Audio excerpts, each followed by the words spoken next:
మహబూబ్ నగర్ జిల్లా జడ్చర్లలో జాతీయ రహదారిపై దాబా వద్ద ఆగిన ప్రైవేటు ట్రావెల్స్ బస్సులో నుంచి దుండగులు 4 లక్షల నగదు 4 కిలోల వెండి దోచుకెళ్లారు. తమిళనాడులోని సేలంకు చెందిన కుమారేషన్ వెండి వ్యాపారస్తుడు వృత్తి నిమిత్తం సికింద్రాబాద్ వచ్చి డబ్బులతో పాటు మిగిలిన వెండితో ఓ ట్రావెల్స్ బస్సులో తిరుగు పయనమయ్యాడు. జడ్చర్లలోని ఓ హోటల్ వద్ద బస్సు ఆపినప్పుడు బ్యాగును లోపలే పెట్టిన కుమారేషన్ కాలకృత్యాలు తీర్చుకునేందుకు బయటకు వచ్చాడు.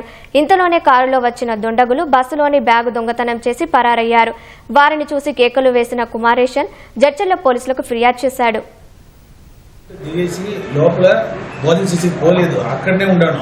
బ్యాగ్ ఒక మనుషులు లోపల వచ్చి బ్యాగ్ తీసుకుని పారిపోయి కార్లు ఎక్కి పోయినారు. సేలం చెందిన కుమరేషన్ అనే వ్యక్తి హైదరాబాద్ నుంచి తమిళనాడుకి వెళ్తున్న క్రమంలో బ్యాగ్ లో ఒక 4 లక్షల నగదు మరో 4 కిలోల వెండి తీసుకొని హైదరాబాద్ వెళ్తున్న క్రమంలో మధ్యలో భోజనం చేద్దామని ఈ మునావర్ దాబా దగ్గర ఆగి ఉండగా గుర్తులేని వ్యక్తులు అతని బస్సులో నుంచి బ్యాగ్ను దొంగతనం చేసినారని ఫిర్యాదు చేయడం జరిగింది. అట్టి దానిపై విచారణ చేయడం జరుగుతుంది.